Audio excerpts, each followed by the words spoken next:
Hey everybody, welcome to Season 4, Episode 13 of the Hard Truth Inside the Football Industry podcast with me, Philip Ideson, and Darragh MacAnthony, Chairman and Co-owner of Peterborough United. We're recording this on Sunday, and Trent Alexander-Arnold has just scored to put Liverpool 4-3 up.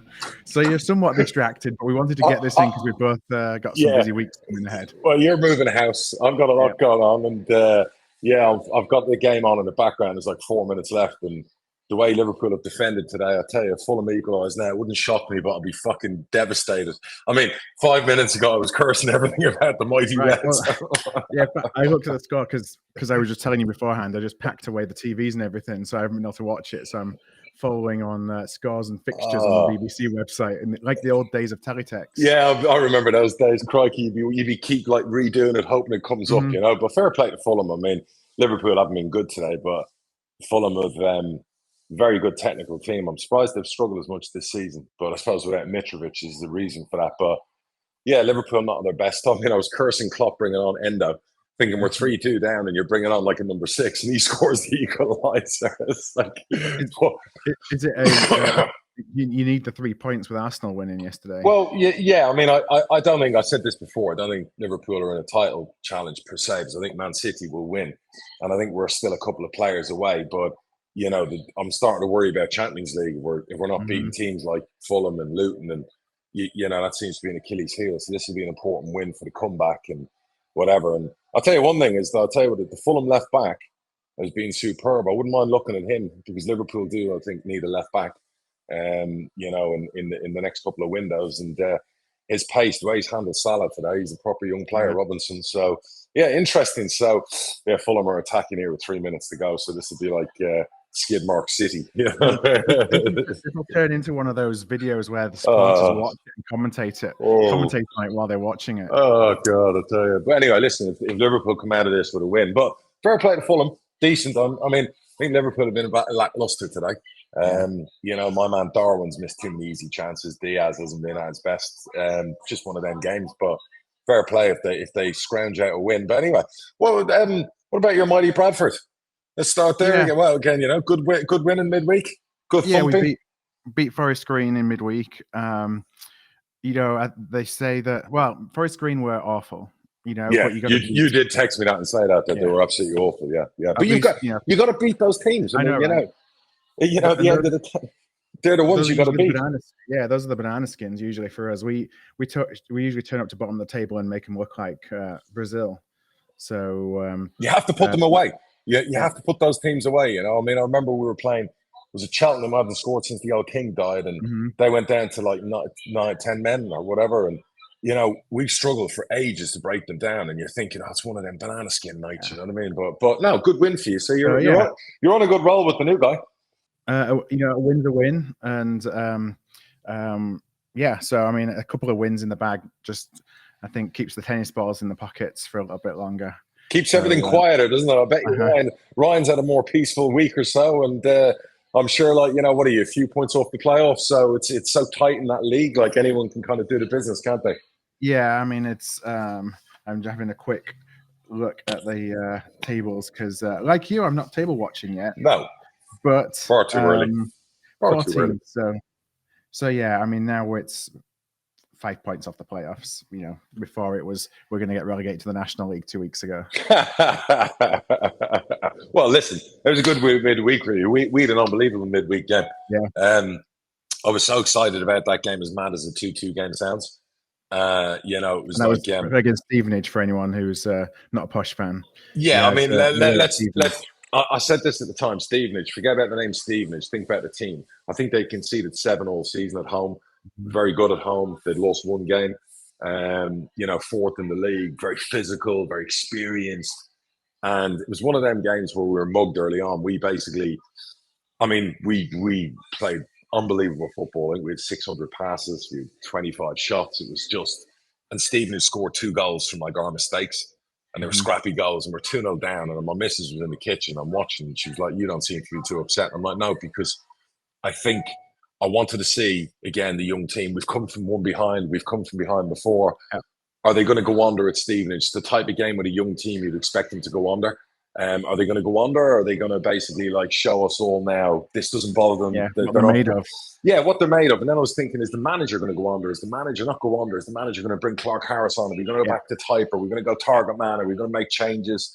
And come half time, he didn't make a change. I was like, okay, good decision. We got half. I think we can score 4 or 5 goals. And we were brilliant in the second half. I mean, we were just fearless. We just played. We didn't go long. We stuck to the game plan. And I just think, I said afterwards, I know the manager was disappointed not to win. I said, no, that's a brilliant point, because forget the result. It's what it tells the team that they can do that against anyone, because not many people are going to go to Stevenage and come from 2 behind. Yeah. Steve Evans and his team aren't mugs. So we played some unbelievable football. We got a lot of plaudits and compliments. Fair play to Stevenage. You know what I mean? Tough team to play against and beat. I think the amount of passes, goals, possession, the front 4 were superfluous. The midfield too. Yeah, it was very exciting. Ricky, unbelievable goal and assist, you know, playing number 9. He was man of the match. You know, your real coming of age game. Yeah, just very, very good. Good point. You take the point, you know, and down the line, you think that's a good point, to be fair. But 9 times out of 10, you win that game 4-5-2. So, but it's just one for belief. And I was just very, very proud and very happy with what I was watching. And I was even right to injury time, I was just smiling and watching it and going, even if they scored, I'd give a fuck. We just played without that. You know, watching us choke against Sheffield Wednesday, you know, and all those experienced players, and then the decision to go the other way, it was kind of like it backed it up on Tuesday.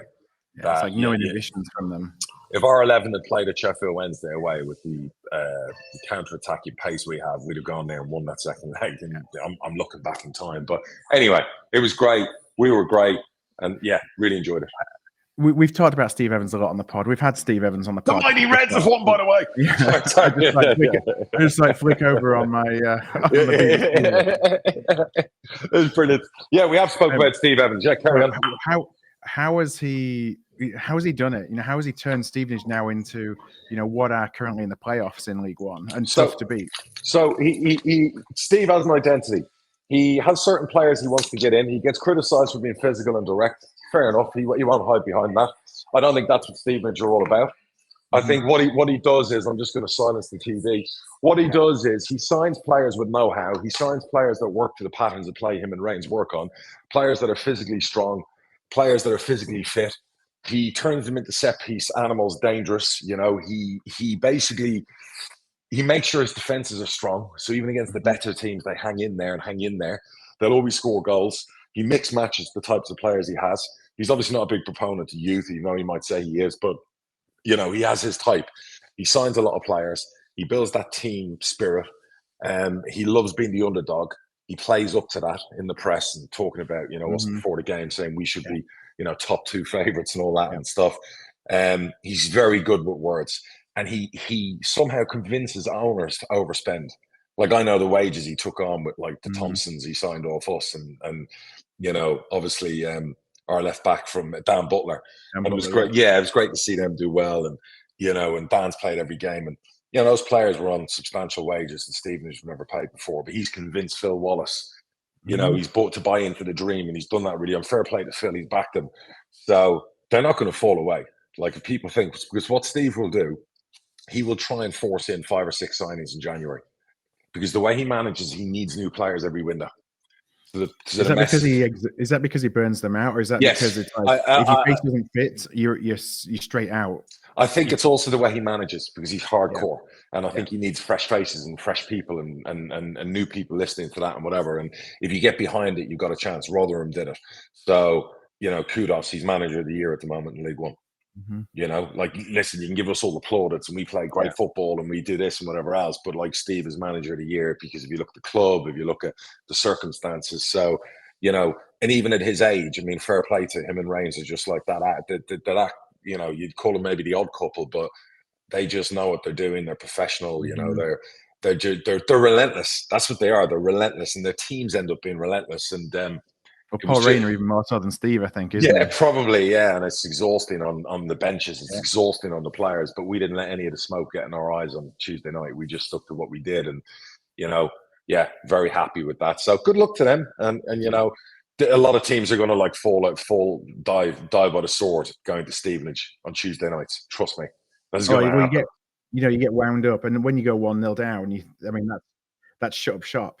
And so and even the second goal, we were basically on the edge of their box looking to score, and they broke. Yeah. And then it was like a pinball thing, and it was just 2 shit goals to give away, and whatever. And I love Steve. Even he was moaning in his interview afterwards, they should have had a penalty and this, that, whatever. I says, like, behave yourself. It would have been the greatest robbery since the Great Brinks robbery back in the 60s or 70s if they'd won that fucking game. But anyway, it was really good. It was enjoyable to watch. It was enjoyable, like, to participate in, and really, really enjoyed it. So onwards, upwards, it is. You take a point on a Tuesday night when you're 2-0 down, and it's the learning and building blocks from it that will give you more than winning the game. And then, one ex-manager there follows another ex-manager on Saturday. Oh, I'm not going to lie. I fucking enjoyed winning yesterday against them too. Really enjoyed that. Like, really, really fucking enjoyed that. So, Darren was under no illusion from me. That's a must-win game. Yeah, they don't leave our place. You know what I mean? At the end of the day, so no, I enjoyed winning that game. So yeah, yesterday was an odd one. We had 7-8 one-on-ones, easiest chances you're ever going to see. Everyone missed. Our front four could have scored basically a goal each. Ricky could have had a hat trick in 8 minutes.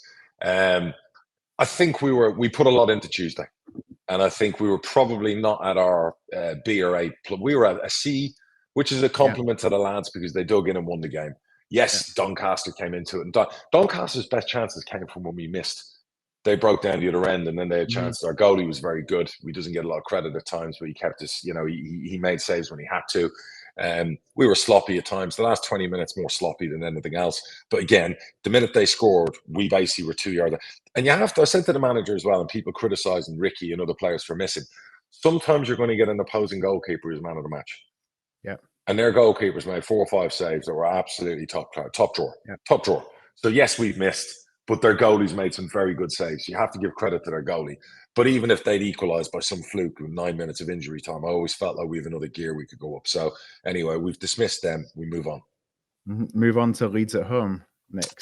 Great draw. I woke up to that. Yeah. The manager just saying, the Leeds fans love me. They give him some serious abuse. So that's going to be a sellout. Leeds fans are brilliant. They travel in numbers. Our fans are going to be up for that. Hoping the Leeds manager maybe rests his first team because of the game's over Christmas. Well, I'll say jokingly, we're probably going to rest a lot of our first team. And that's going to be a cracking game. Leeds play some great football. We play some great football. So that's going to be important too. Yeah, we'll have 13,500 in that ground. I'll hope to be at that game. So looking forward to that. Chance for us to make a few quid, and if we can manage to win or get some TV highlight money, it's even more in the kitty. So really, really happy about that one. It's good. And, you're not 2 Premier League teams playing against each other, so I'm not sure if you'll get the chance of. They have to look at the FA Cup and look at it and go, do you want Arsenal and Liverpool playing in the first round? They've got to do some sort of a seeding so that doesn't happen, because you're probably going to have Newcastle, Sunderland on TV. You're going to have Arsenal. You're going to take basically 100 grand away from lower league teams. Yeah. So this whole argument about, and let's face it, I'm not sure Arsenal and Liverpool are going to play their first strength team. So this, because it's the opportunity for BBC. It is. Have those teams on TV. It is, and I'm sure Wrexham will end up on fucking TV again. I believe they were on TV today. Someone's going to look into that as well. Stop feeding the rich. Like, stop. Like, I think Wrexham have been on TV 5 times with ESPN and stuff, they're always on ESPN. Like, stop. Any club in League Two that's turning over 17 to 20 million quid, they don't need the FA Cup money. I'm sorry, Wrexham fans aren't going to like me saying that, but like, stop. Like, the FA Cup's about the poor. The FA Cup are about people who are skip members. The FA Cup's about giving them the TV. I don't give a fuck if you're like, they didn't play our replay against Salford. They played some fucking other game, and it was one of the best games of the round. Like, think. Like, whoever's planning the TV fixtures, and the problem you've got now at the top seeds, Liverpool, Arsenal, Sunderland, Newcastle, they're going to take 2 of the 3 games or 2 of the 4 games away. That's money that Maidstone could have, that, any, other clubs lower down who've like traveled that far in the rounds to get, that's their once in a lifetime shot at the third round. So maybe when we're negotiating all these deals and it's all based on cups and stuff, we should suddenly they want to take replays away. They want to do this. Well, that's great. Let's do seedings. Let's make sure Premier League clubs aren't on TV. Let's do it as a rule. So seeding so they don't play each other, so you're not missing a Liverpool, Arsenal on TV. And then let's make a rule that there's no TV game, for the big boys unless they play somebody lower than League One onwards. Yeah. Yeah, let's just do a couple of simple things. League One, League Two, non-league. You get a Premier League club, you've got a chance at TV. Championship versus Prem, no. You want it to be League One, because Championship get 6-7 times the money we do. So no, let's look after the paupers. Let's look after the little guy. Let's make sure that they have a fighting chance of being on TV. And I'm not talking about playing, Gillian and Bradford on TV. I'm talking about a higher club, lower club. Let's do it properly. You know what I mean? So, my opinion. How about seeding where Championship and Premier League clubs have to play away unless the other team... 100%. Those are your three things. No Prem clubs play each other. No TV games for them, unless the champ are playing a lower league team or whatever else. And third, as you said, you make sure that the League One, League Two, non-league are at home until you get into a round where they can maybe, then draw a big boy away. If they draw Man United. Yes, correct. Maybe give them the choice. So if they end up getting Man United at home, I'd rather go to Old Trafford and get paid £1 million. So you get the choice. It can all be done so quickly. So these are really, really good things for fans. These are easy things to fix, easy things to adjust. We spend so much time fucking arguing about all this nonsense at times. And this is stuff that's just like so easy to do. And you just want somebody to come out and go, common sense, that's what we want it to be. And so you've got Arsenal under 21s on Tuesday night, Wednesday night this week. Yeah, last 32. You're in the last 32, I believe, as well. We got Liverpool under 21s. Yeah, so we want to win that cup. I'm sure you do as well. Trip to Wembley. Yep. There's prize money to win on Tuesday. I think the manager will be obviously, playing a lot of the squad. Arsenal are very good. I think Tottenham are obviously doing better than them in the equivalent league. So we dealt with Tottenham. So let's see how Tuesday goes. And then we got Oxford at home next Saturday. So it would be nice to have the week of 3 home wins. The Oxford game's an important game, obviously, in the grand scheme of things. They're up there, they're doing well. So, an exciting week. Who have you got on Saturday? We've got Salford at home on Saturday, which, Salford have struggled like we have. And obviously Graham Alexander going back there as well. Yes. But that should be, it's always a tough one. But, we usually don't do okay at home against Salford. We just always struggle away. No, that'll be a good game. So you're on a nice run of form. You seem to be turning the corner slightly, which is a great time, really, with a busy festive period coming up, because the festive period really allows teams who aren't doing great to suddenly start climbing and get some hope. You know what I mean? And things start shaping. Does it determine who you can go for in January? Yeah, I think so. Yeah, if you're in the market in January, I don't think we're in the market for much in January. We oversigned at the end of the window and didn't move on Clark Harris or Ronnie, and so we're not going to be really massively, in the market in January. 1 or 2 things here or there, and if PK gets dragged back to Rotherham, so for you guys, I don't know. Obviously, you're probably looking at January as, can we go again? Can we give Alexander a couple of players he needs for his style of play? I get that when you got a new manager, so you need that January window maybe just to adjust here and there. Yeah, I think there'll definitely be some outgoings. Jake Young, I imagine, will come back from Swindon. We kind of touched on that last week.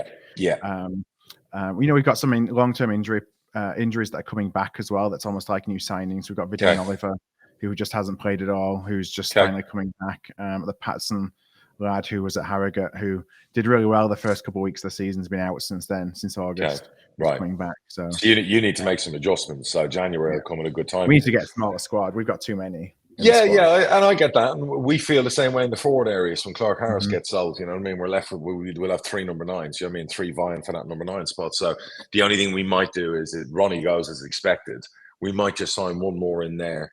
You know what I mean? For a bit of security. And then, if Chelsea calls Sturridge back, we might get someone there to compete with Harrison, and obviously the right back if PK goes, and you don't want to lose your skipper. But if Rotherham, pull him back, or suddenly say, well, we're pulling him back because we want more from him, we'll be like, no, that's not going to happen. So we're going to say early on to them, if you're pulling them back, don't think we're coming back in late in the window. We've got to go out and do business. You're going to move on. Yeah, and we love him. We love him, and he's a great skipper. And I don't think he wants to go. So I'll have to look at that contract and see if there's something in there where he has to agree with that for him to go back. I'm sure he'd be like, no, I'm staying. So yeah. Well, do you like and for a player, I'm sure a player wants to be involved in an attacking, winning team in a winning environment versus a losing environment, even if it's a division higher than being in the championship. And I get he's loyal to Rotherham because they paid for him, they bought him, they whatever, and I have to respect that. But he's not from a million miles far from us, from where his family are from. He's our skipper. He's one of the oldest players, but he's only 24. And if you watch him, he loves this squad. He loves the players. They all look up to him. So I think if you put a gun to his head, he'd want to stay. But I don't want to speak for him, and I don't want, to get him in trouble with Rotherham fans or the Rotherham press or whatever else. So we have to be respectful for Rotherham. They did deal with us in the summer, and we've done our bit. You know, I was always under the impression we'd have him for the season. The callback was there for in case something happened or they'd injuries. So it'd be a kick in the bollocks if they did call him back, but that's football. That happens. I can't squeal about it. Can't squeal and bitch about it. That's just the way it is. We have a plan B in place. You know, for players like Ronnie, how much conversation goes in outside the window, or is it kind of people are looking, they're kind of deciding what they're going to do, but they're not really going to make any decisions until the window opens up again and they see what else is available? Yeah, I mean, we've spoke to his agent. He's got a new agent that's a very good agent that deals with a lot of the big boys. They're already speaking to 3 or 4 clubs. I mean, this is the captain of the England under-20 elite team. I mean, the only one outside the top 5 Premier League clubs. And, you know, it's time that boy got the dream move. You know, and I would expect that to be done pretty early. And, you know, he's just on another fucking level. It's a disgrace he's still playing at our level. A disgrace. He's miles better. You know, he could play. Watching the way Liverpool defended today, comfortably, he could play in their team. You know, I'm sure there's going to be a few clubs in a couple of years are kicking themselves. Yeah, they are. They are. It's going to be a big mistake they're going to look back on. You know what I mean? So, you know, a lot of our players, look at Ivan, look what Sammie's doing in the Championship, look what Jack Taylor's starting to do for Ipswich. You know, we have players, obviously, that, you know, and we have in our team, it's littered with players who are going to play at the top, and fans are starting to panic about that. And, oh, my God, and we're going to lose this player and lose that player. And I'll be like, calm down. That's not on the horizon. So, you know, at the end of the day, we know pretty much who we want to do business on in January, and then we worry about the rest in the summer. Yeah. Now, something that might be on the horizon if MLS has its way is sin bins and orange cards. Not for me. I don't know if you saw that story. Yeah, not for me. That's like the old penalty thing they used to do from the halfway line, where you ran 1-on-1 or whatever else. Yeah, not for me. You know, we're changing a lot about the game. We're modernizing it, and I love all that. But I'm not a proponent of the. I know it works in rugby union, but I'm not a lover of the sin bin, the orange card. I'm a lover of good officiating. If we just have good officiating, if we support referees, if we have better referees, if we put more into that, we won't need sin bins. We don't need orange cards. We perfect the tech. We'll be fine. I think everyone gets overexcited about VAR and overexcited about whatever. I think in the next couple of years, if the right decisions are made, the right strides are made, and I still think Howard Webb's that guy who's now, you know, in charge or whatever. Is it Howard Webb? Yeah, the referees department. I think we can get it right without needing to completely throw the baby out with the bathwater. No, it's more about interpretation, isn't it? It is interpretation. I mean, it's a human behavior of consistency too. And we do get our knickers in a knot afterwards about days of articles about it and this decision and that decision, like the Newcastle Arsenal one recently and whatever. And it's just like, can we just get on with it? You know, can we just look, this is it. Nothing's ever going to be perfect, but can we get it to as much perfection as we can? Can we take the pressure off where we're just hammering officials, where we then force more human error? Can we just do things right? And I think we can. So again, it's like a bit of a boring subject to talk about, but fuck sin bins, fuck orange cards. It's fucking ridiculous. And sometimes you just like your head explodes when you read some of this nonsense. Now we had the draw for the was it for the Euros, wasn't it, next year? Yeah, I said to my missus, you England, I'll tell you, you don't have to get easy fucking groups, do you? I mean, my God Almighty, talk about a passage is the quarterfinals next. Talk about like a free gift to the quarterfinals. If you don't win that group, I tell you need to be all hung up and strung up by your bollocks. Well, we don't deserve to be to do anything if you can't win that group. Correct. Against to the others. Correct. But it's not, you know, having France and the Netherlands in your group. So you got to be winning that. You got to be winning the Euros. I'm sorry. You got to be winning the Euros. If you don't win the Euros, you got to be looking at Southgate. I know he's done brilliant and whatever else, but if you don't win the Euros this time, I mean, who are the strongest teams that you'd worry about? The only team is France. It's France. Yeah, France is the only one. You know, so England have to be with this because these players, Harry Kane, his peak will be gone probably by the time the World Cup comes around. This is like, you know, with the players you've now got, if you can sort out, if you can stop picking as favourites, if you can stop picking players that are out of form, if you can pick players based on form, if you can pick players based on, you know, it'd be still picking Trippier when he's 38. You know, if you can stop playing right backs at left back, there's enough good players in each position in England that are English that could play in that team for fun. And I am convinced you get the right midfield. And I'm a Jordan Henderson fan, but he does not belong in that midfield. Calvin Phillips does not belong in that midfield. If you get the midfield right, with what you've got in there with Rice, with Bellingham and one other, you know, England they could win the next 2 major tournaments if they get it right. I mean, with Jude Bellingham and the way that he's progressed since he went to Real Madrid. What a talent! As much as I've been a supporter of Southgate, I think it is win or bust for him now. It is win or bust. It is win or bust, and I do. I think with the squad you've got, and if you can stop picking centre backs who are not in the team in for their clubs and are out of form, and like I said, stop playing right backs, left backs, stop trying to pigeonhole in an extra defensive midfielder. I don't know why. I've always said that about wear double condoms and whatever else I'm not taking. But if you can let the foot off the pedal, if you can stop being that conservative, I think England could win the Euros, and I think it would springboard them to the World Cup where they're going to be a threat. My only concern would be my only concern would be the humidity with English players in the USA, knowing what the USA is like. Yeah, and I was going to say it depends on the draw, but really in the middle of summer you're going to be humid wherever you go. It favors the South American team, so that's the only concern with where the World Cup is. But I think England, with the age they're at, the players they've got, Trent Alexander-Arnold now, if you can fix that one, maybe stick him in there with Declan Rice. You know what I mean? And basically have Bellingham, Rice, and Trent. You're going to have, one of the best midfields in world football. Now, just looking at the going around the leagues a little bit. So in the Premier League, we talked obviously about Liverpool and getting that 4-3 win today. Also Chelsea and Brighton 3-2. Who won the game?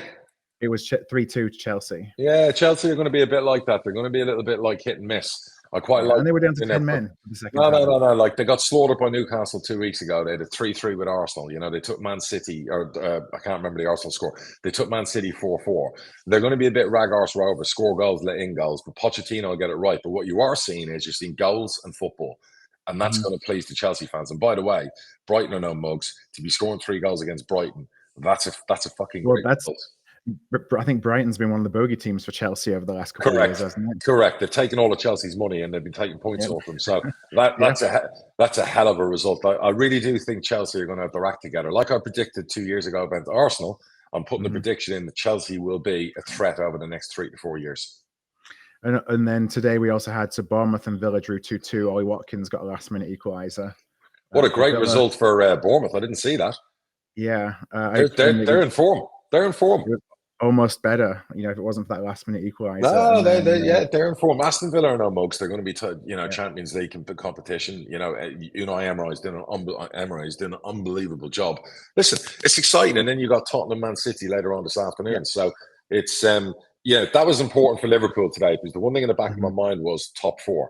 It's you got City and Arsenal strong, and then you're worried about Villa are fucking really strong, and then you're thinking if Liverpool shit the bed against Fulham and they shit the bed against Luton, and it's those teams that you're thinking we have a bit of a problem. So that win today is going to propel Liverpool. That was really fucking important today. So loving that. And a good win for Everton yesterday away at Forest. Yeah, I said that about 𝗙𝗖𝗂𝗧. I think he'll keep them up. I think they'll get some of those points back. So I don't think Everton are going down. I think Sheffield United are down. Luton, I still think, I don't know if they're going to stick or shift in January. That's going to be key for the board at Luton. Burnley now won yesterday. I don't know. So if you were Luton in Luton's shoes, so you've made it to the big time. Don't ask the question. You have the opportunity for the money. Me and Barry will be writing £20 million deals over 5 years for some French attacker in the 5th division of fucking France that nobody's ever heard of. That we'd sell for going on his holidays. We'd sell it for 100 million 2 years later. But we would be be doing deals. As much as I'd spend the money on the training ground and the stadium and financial prosperity for the next 5 years, I'd still, part of me would be like, no, we got to do some deals here. We need, we got to bring in some young attacking talent, and whether it's French, Italian, lower league, whatever, we'd still do it. So I'm not criticizing Luton. I think their approach was see where we are by January, and then do you take the gamble in January? If Luton are like there, and they're like, they think, okay, if maybe we now go and spend, because they'll have money to spend. Now we go and get 2 players in, that we can go and do. And the way you would look at it is, can those 2 players drop into the championship with us and help us win the championship? So you've always got to have one eye on improvement. If we buy a player, but they're not quite ready for the Prem, they drop into the champ next year, Luton will be a force next year. So it's going to be one of them sticker shifts. But I fully respect whatever Harford and his board do, because they've got everything right the last 5-6 years. Everything. Yeah, I'm sure it's a very difficult decision, because it's either you take the money for your one shot and it's a life-changing amount of money for the club, or do you?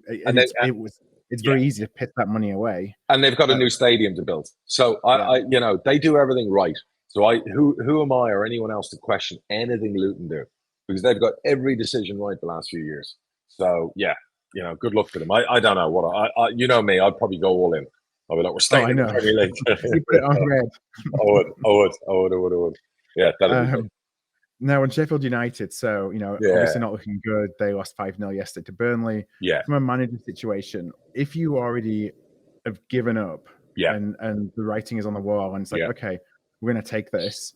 Do you still look at changing your manager out, or do you think, okay, let's let the manager we have in place, assuming that we've still got a good relationship with him, build for next? You know my answer. I'd be like with Fergie, the champ, like stick around, don't resign, don't quit, stick around. Let's rebuild. Let's get our ducks in a row. Let's move on the players we think have really let us down and not try the leg.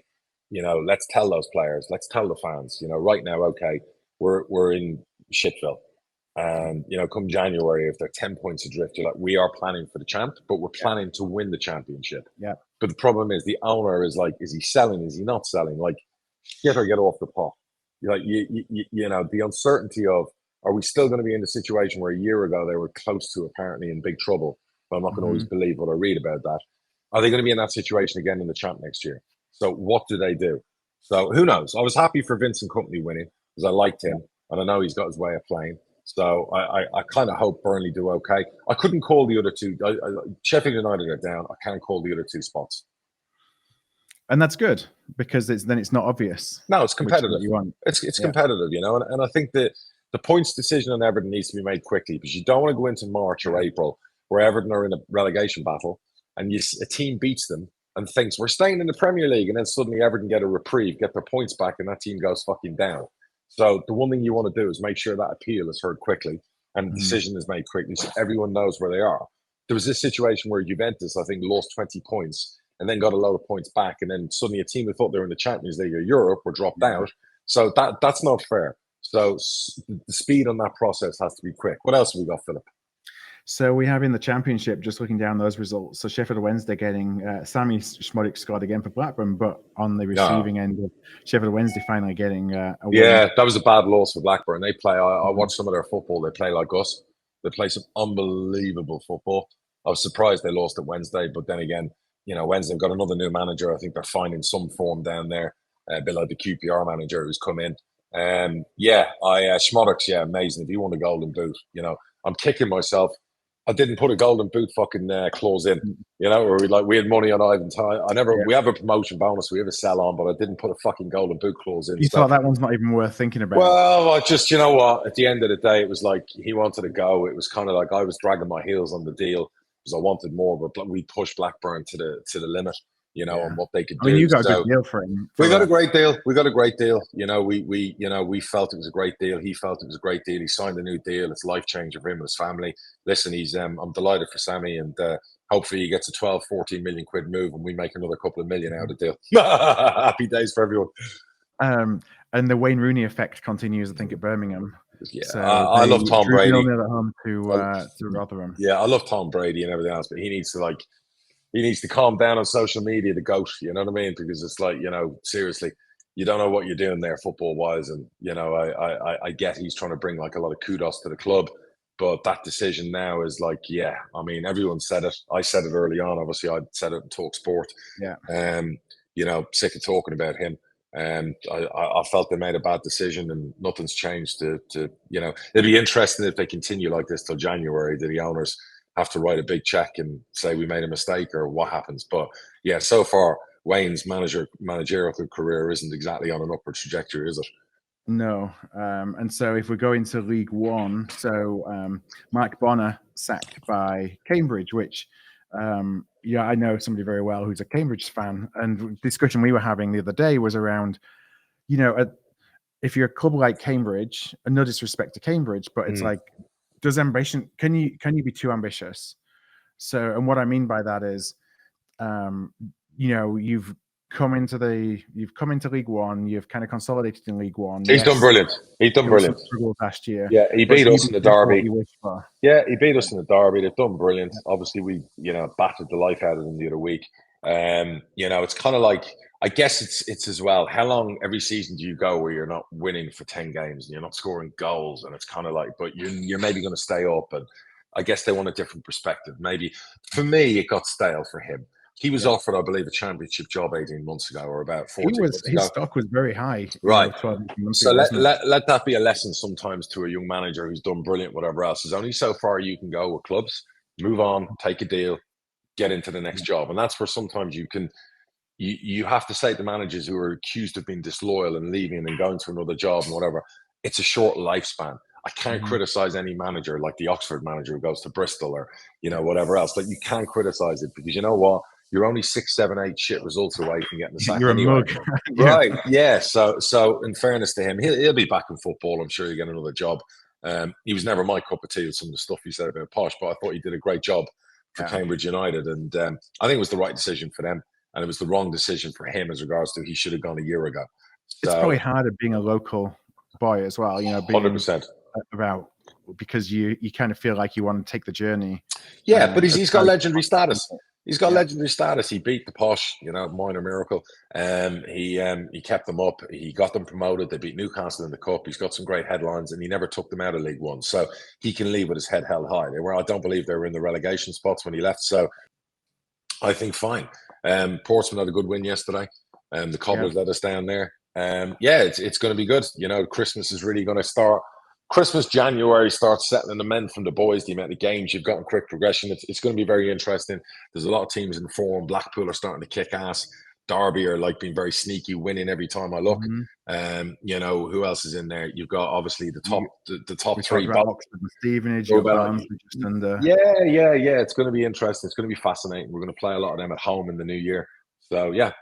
What did you make of that Barnsley goal against Wycombe when he barged into the keeper and the keeper dropped it? I think Wycombe have a bit of a reputation for time wasting and stuff. Yeah. So I don't know if some people would look at that as just desserts, but I thought, to me, it was like, I'd be devastated if that was given against us. But equally, I'd say to my goalkeeper, you're weak as piss fucking dropping that with a little barge. What are you doing? If you're going to do a little dive, keep the football. What are you doing? So but obviously the ref maybe had already. I don't know the schematics of the game.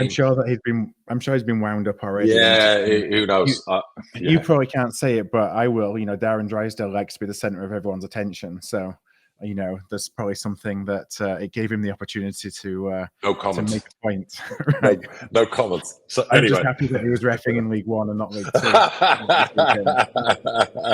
Yeah, no, you're lucky to be back next weekend in your place. I'm sure no comments. Up in the car park again. Yeah. So and then League Two, was there any games in League Two yesterday? I'm just having a look. I don't think there were any games in League Two, so we certainly didn't play. And when I look at the table, it looks like there's no changes in the table. So it's all on the FA Cup. So let me just bring up the FA Cup to have a look at any interesting results. This will be the shortest podcast ever. I know. Bolton banging the goals in again, 5 against Harrogate. Cambridge got 4 against Fleetwood. Good results. Charlton out to Gillingham. I thought Morecambe had an unbelievable result away at Wycombe. I think they won 2-0. Yeah, they did. It was a good result, yeah. And that was the one change in League Two. So Derek Adams jumping back to Ross County and going back up to Scotland. Don't blame him. No, I mean, he's done as well as you can possibly do at Morecambe. Yeah, right decision for him. I think going back there probably helped his reputation after City as opposed to hindering his reputation. Absolutely. Look, he's a good manager. I think we just spoke about it before. It's a thankless task going to a Morecambe and the size of a club and the lack of support you can get sometimes. It was the right decision for him. It's not a bad job in Scotland. It's probably closer to home. Yeah, fair play to him. Anyone else? Is there any other jobs available at the moment? I'm not sure, to be honest. I think Grimsby got filled, didn't it? That was 𝗛𝗿𝗃, who was the crew manager. Yeah. Went there. David 𝗛𝗃𝗃, yeah. David 𝗛𝗃𝗃, yeah. Who ended up at Gillingham? Am I blanking? What's his name? The Steve Bruce's guy, Clements. Stephen Clements, I think. Yeah, we talked about that. Didn't we, a couple of good weeks decision. ago. Yeah, they had a good win yesterday. So interesting. So no, I think that's pretty much Yeah, I'm just taking a look at the table there, see if there's any jobs that I can think of that's open. We do have a couple of questions. Yeah, hit me, baby. We have Bantam Pete. So, question for Darragh that's been prompted by the high number of EFL managerial changes. The implications of replacing a manager can be very costly, as it could include not only his staff, but potentially a new squad of players. My question is, what kind of incentive clauses can be inserted into contracts, such as league position or points per game, where you're basically giving a manager a 3-year contract, but sacking them, say, after 6 months without compensation if they fail to deliver on certain metrics? So different jobs, different managers. I know some clubs who potentially, are not Hollywood type clubs where managers are trying to get a chance. They'll put in their contract 3 months dismissal clause, which means basically if you fire them, you only have to pay them 3 months' wages. Equally, if they want to leave, they only have to give 3 months' notice for a club taking them. Yeah, that would be a club that, if nobody wanted our job and there was a new manager desperate, he would sign that contract. Yeah. If you're after a top manager, if you're after a manager who's popular, they're not going to agree to 3 months. They're going to want longer. So in some of our circumstances, we've had managers with 6 months and 12 months. And I've had clauses in there that anytime we're outside the top 6, you get paid less and a quicker dismissal payment than if you're in the top 6 and I want to make the change, we're going to pay you over 12 months. But if you should happen to get a job in the meantime, as long as the money is of equal value, we stop paying you. So if I'm paying a manager 200 grand a year and I fire him, I've got to pay him that for the next 12 months. If he goes and gets another job and he's on 200 grand a year with the new club, I don't have to pay a penny. If he's a clever cunt and decides to stick it to me, like what's happened before, him and his number 2 can go and say to the new club, we'll take a lot less money because that motherfucker's got to still pay us for the next 8 months. And basically, I'm paying their fucking wages still. So there's all sorts of things. And you still live and learn from some of the things you agree to. So as I have done as well recently. So there's release clause in contracts. There's all sorts of things. So that's just the way it goes. And incentives-wise, there's, for my manager, there's promotion bonuses. There's wage rise for the championship. There's bonuses for goals. There's bonuses for young players that are produced from the academy. There's bonuses and incentives, so all sorts of things that you want your club philosophy to match. So you want to make sure the manager profits from that because he's the one, enacting it. So you put those things in there. Now, I think it's important to say, I think as an outsider, you look and think, well, he's got a 3-year contract and we've sacked him a year in. We've got to pay him up for 2 years. That's not really how it works. It's usually a year. It's usually a year. Yeah. And you talked as an example about a manager gaming the system and basically taking as much as they can get, and then salary goes up once that 12 months is over. How normal is that? It's never happened before to me. It's happened to me once. Most managers are ethically right that they know that when they get another job, there's a certain criteria of wage you get in League 2, League 1, certain clubs, and when a manager leaves, he shouldn't get involved in playing games to try and stick to a previous owner and then try and take, usually when you go to a club, they have a set wage they pay the manager. And it's always the same. And you negotiate in good faith. And I would like to think my managers who've left in good faith, Steve Evans, he left us and he went to Gillingham. And he basically got paid the same or more than what he was on at us. So I didn't have to pay him anymore. And Steve didn't try and get smart with that because he knew football's a small industry. You try and play games, because I would have been furious with Scally. And equally, I wouldn't do that. I've never said to a manager, whether it's Darren, whether it's someone else, like Grant McCann was still getting paid by Hull or still had something to do with Hull. And I never got into what were you at Hull and let's do this and let's try and get one over on Hull. You just don't do that. You know what I mean? So ethics come into it, but some people just aren't as ethically the same as everyone else. So anyway, you live and learn. You live and learn. News travels fast amongst other owners. Yeah, they do. But I didn't blame the club. I blamed the people who did it. They did it on purpose. It was basically like the stick one to me. So that will never be fucking forgotten. So the last question said, after Jordan Gill's great performance, boxing and victory on Saturday night, and talking from getting a world title shot, would you be willing to host this world title shot at Posh as a homecoming? Coming to support him. I messaged the champ last night and obviously said, love it, proud of you. And absolutely. If we could have a world title fight at Posh, we would put that on in a heartbeat. Eddie Hearn, if you're listening, let's get it on, as he likes to sing, So I think for Jordan and his story, and he's a massive Posh fan, his family are. The day we got promoted with COVID and everyone was behind the gates, he was one of those fans there. I'd love him to come to a game the next couple of weeks, and so the fans can give him a round of applause, because that was brilliant. And look, I'm Irish. I'm a Mick Conlon fan, but what Jordan did to him last night, he's got something. I mean, some of his fights are exciting. The one where he was pretty much down and out, and then he knocked the guy out, like in the last few rounds. He's got something. He's dynamite. He draws in people's eyes, and that in boxing is like that. That's money.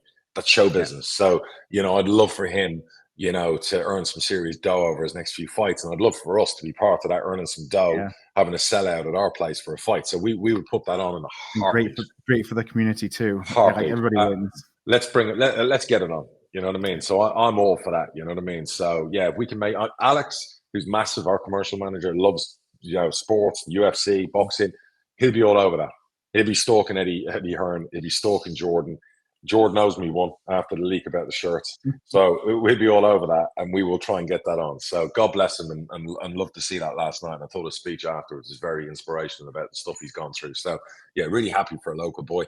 Anytime people have done well in the community, like it makes me smile. So yeah, onwards and upwards. All right, well let's call it a wrap there then. Let's call it a wrap, baby. You being around on Sunday to record this week rather than Monday. Hey, all good, my man. Hey, good luck with the move, and we'll reconvene next week. So have a good week to all the Bantam fans, the Posh fans, and everyone out there in general. God bless you all. Yeah, here's hoping we're both one step further in the Bristol Motors Trophy. Hey, listen, at Wembley, that's where we're going to meet. Yeah. It's written in the stars. You know what I mean? So it's going to be like a seller. It's going to the Bradford fans will be buying a lot of tickets to that. So yeah, let's do it, baby. Anyway, all good, my man. Have a great Sunday. Thanks. Talk to you soon. Thanks, everybody.